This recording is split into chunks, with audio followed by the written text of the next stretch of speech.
Hello friends, स्वागत करता हूँ आप सभी का अपना YouTube channel Bihar board 10th में। बच्चे आज मैं क्लास 9th का हाफ ईयरली एग्जामिनेशन सितंबर 2025 का 1000% ओरिजिनल क्वेश्चन पेपर लेके आ गया हूँ। आप सारे बच्चे मेरे यूट्यूब चैनल पर नए हो तो चैनल को सब्सक्राइब कर लीजिए और बेल आइकन का घंटे ऑल प्रेस कीजिए। वीडियो को लाइक शेयर कमेंट जरूर कीजिए। अब सारे बच्चे मेरे व्हाट्सअप ग्रुप से नहीं हुए हैं तो मेरा व्हाट्सअप नंबर है 9262838329 पर अपना नाम लिखकर मैसेज कीजिए। आप सारे बच्चों को व्हाट्सअप ग्रुप में ऐड कर लेंगे और ये वाला PDF भी आपको व्हाट्सअप ग्रुप में मिल जाएगा। फिर बच्चे आप सारे बच्चे 24 सितंबर को क्लास 9th का half yearly examination non Hindi यानी और हिंदी का देने वाले हैं। तो अब सारे बच्चों के लिए क्लास काफ़ी इंपॉर्टेंट है। अब सारे बच्चे यहाँ पे विषय देख लीजिए। बच्चे आपका SIL हिंदी जो मुस्लिम बच्चों को जो है 7 क्लास तक किस लिए से पूछा जाएगा उसी का क्वेश्चन आंसर है मेरे बच्चे। और अब सारे बच्चों को 3 घंटे का समय दिया जाएगा। आपका 100 नंबर का एग्जाम होने वाला है। परीक्षार्थियों के लिए निर्देश दिया गया, आप लोग निर्देश को पढ़ लीजिए मेरे बच्चे। मैं जो है आप सारे बच्चों को सेक्शन A का जो है यानी खंड अ का जो है ऑब्जेक्टिव का आंसर बता चुका हूं। तो आप लोग ऑब्जेक्टिव वाला वीडियो नहीं देखे तो मैं उसका लिंक डिस्क्रिप्शन में दे दूँ, तो आप लोग जाकर फटाफट से देख लीजिए। इस वीडियो में जो है आप सारे बच्चों को मैं सब्जेक्टिव का आंसर बताऊंगा। तो फटाफट से जो है मेरे बच्चे आप लोग सब्जेक्टिव का आंसर की नोट्स कर लीजिएगा। तो आपका सब्जेक्टिव यानी खंड ब का जो है सारा क्वेश्चन का आंसर इस वीडियो में बताने वाला हूँ। तो आप सारे बच्चे चैनल पर नए हो तो चैनल को सब्सक्राइब करके बेल आइकन का घंटे ऑल प्रेस कर लीजिए और वीडियो को लाइक शेयर कमेंट जरूर कीजिए। चलिए, आपका जो पहला नंबर क्वेश्चन मेरे बच्चे आपका सब्जेक्टिव का क्या बोला गया है। चलिए, निम्नलिखित गद्यांशों में से किसी एक गद्यांश को पढ़कर नीचे दिए गए प्रश्नों का उत्तर देना है आपको। ठीक है, प्रत्येक प्रश्न के 2 अंक का होगा। उसके बाद देखिए यहाँ पे आपका जो है बच्चे क्या बोला गया है कि राजा दशरथ अयोध्या के प्रतापी राजा थे। इनका विवाह ये जो है आपको पढ़ के जो है बच्चे क्या करना है इनको आपको क्या करना है यानी सुमित्रा और कैकेवी से हुआ था। पुत्र प्रति के उन्होंने पुत्रों से यज्ञ करवाया था। यानी इसको पढ़ के आपको यानी नीचे जो क्वेश्चन दिया गया आपका राजा दशरथ कौन था कौन थे। उसके बाद आपका दूसरा क्वेश्चन होगा आपका राजा दशरथ का विवाह किससे हुआ था। तो इस क्वेश्चन का जो है बच्चे आंसर जो है आपको यहाँ पे ऊपर में जो है गद्यांश से ही आंसर मिल जाएगा। ठीक है, तो आपको गद्यांश से आंसर लिख लेना है। उसके बाद आपका तीसरा क्वेश्चन आपका गद्यांश से कह रहा है पुत्र प्राप्ति के लिए राजा दशरथ ने कौन सा यज्ञ करवाया था। उसके बाद राजा दशरथ के पुत्रों के नाम लिखें। उसके बाद चारों भाई आपस में कैसे रहते थे।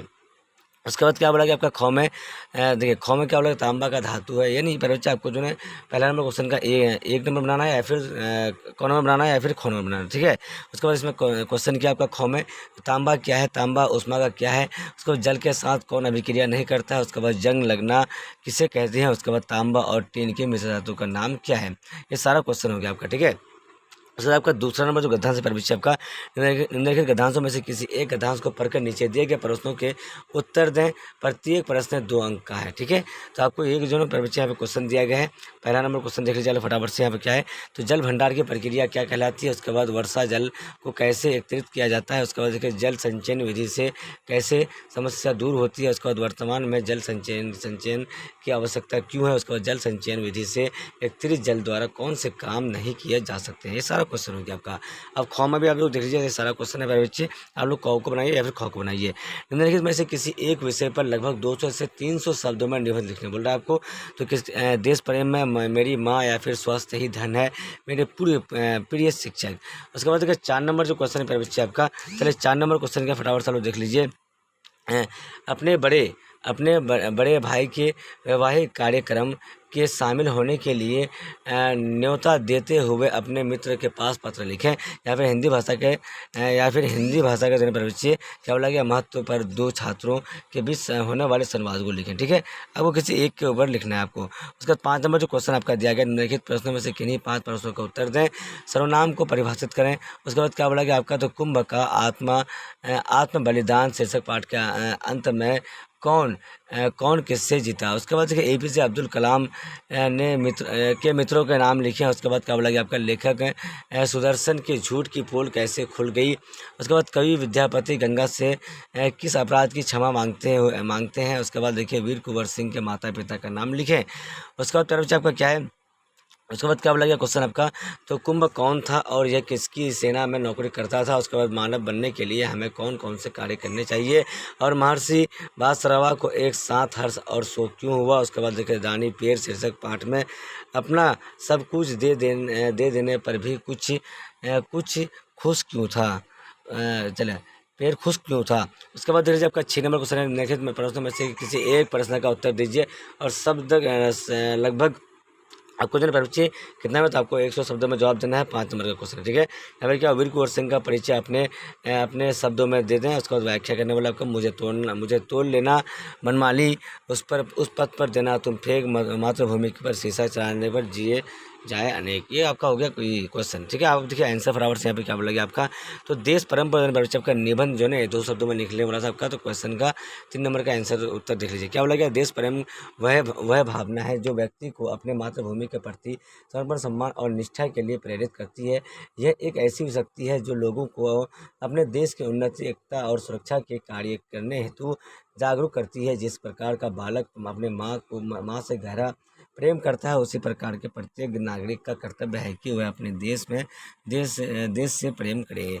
उसके बाद क्या बोला गया कि देश प्रेम केवल युद्ध भूमि में जाकर शत्रुओं से लड़ने तक सीमित नहीं है, बल्कि यह तो जीवन के हर क्षेत्र में प्रकट होता है। किसान जब खेतों में अन्न उगाता है, तो शिक्षक जब बच्चों को शिक्षा देता है, तो वैज्ञानिक जब नए आविष्कार करता है, तो सैनिक जब सीमा की रक्षा करता है, तो ये सब देश प्रेमियों की ही अभिव्यक्ति है। उसके बाद क्या, हमारे स्वतंत्रता संग्राम में अनेक वीरों ने देश प्रेम का अनुपम उदाहरण प्रस्तुत किए हैं। महात्मा गांधी, भगत सिंह, सुभाष चंद्र बोस और रानी लक्ष्मीबाई जैसे महान नेताओं ने अपने प्राणियों की बहुति देकर यह सिखाया कि सच्चा देश प्रेम त्याग और बलिदान की मांग करता है। उसके बाद आपका क्वेश्चन नंबर 4 का आंसर देखिए, स्थल स्कूल प्रांगण में रोहित प्रिय है। उसके बाद रोहित, नमस्ते प्रिय, तुमने सुना स्कूल में हिंदी सप्ताह मनाया जा रहा है। उसके बाद क्या बोला कि प्रिय, हाँ रोहित, मुझे बहुत अच्छा लगता है कि हमारे राष्ट्रीय भाषा हिंदी को बढ़ावा दिया जा रहा है। उसके बाद देखिए, सही ये कहा जा रहा, सही कहा, हिंदी केवल भाषा नहीं, हमारी संस्कृति और परंपरा को जानने का माध्यम है। उसके बाद बोला गया, प्रिय, बिल्कुल हिंदी जानने से हम देश के दूसरे राज्यों के लोगों से आसानी से बात कर सकते हैं। उसके बाद क्या बोला रोहित, हाँ, और ये हमें सरकारी नौकरियों और प्रतियोगिता परीक्षाओं में भी मदद करती है। प्रिय, सही, प्रिया बोल रहा है जी, सही, हमें तो हिंदी को रोज़गारों में बोलना और पढ़ना चाहिए और मजबूती बनाना चाहिए। उसके बाद क्या आपका रोहित बोला है, हाँ प्रिय, चलो हम वादा करें कि हम हिंदी का सम्मान करेंगे और हमें बढ़ावा देंगे, तो हाँ बिल्कुल देंगे। तो ये सारा क्वेश्चन का आंसर हो गया मेरे बच्चे। आप सारे बच्चे मेरे यूट्यूब चैनल पर नए हो तो चैनल को सब्सक्राइब कर लीजिएगा और बेल आइकन या घंटे ऑल प्रेस कर लीजिए। वीडियो को लाइक शेयर कमेंट जरूर कीजिए। तो बच्चे आप सारे बच्चों क्लास 9 का नन हिंदी का जो आपको ऑब्जेक्टिव और सब्जेक्टिव का जो आंसर के बता दिया हूँ। तो आप सारे बच्चे चैनल पर नए हो तो चैनल को सब्सक्राइब करके बेल आइकन या घंटे ऑल प्रेस कर लीजिए और वीडियो को लाइक शेयर कमेंट जरूर कीजिए। आप सारे बच्चे मेरे व्हाट्सएप ग्रुप से नहीं हुए हैं तो मेरा व्हाट्सएप नंबर है 9262838329 पर नाम लेकर मैसेज किया, आप सारे बच्चों को व्हाट्सएप ग्रुप में ऐड कर लेंगे और चैनल को सब्सक्राइब करके बेल आइकन ऑल वो प्रेस कर लीजिए। वाचिंग, थैंक यू, जय हिंद।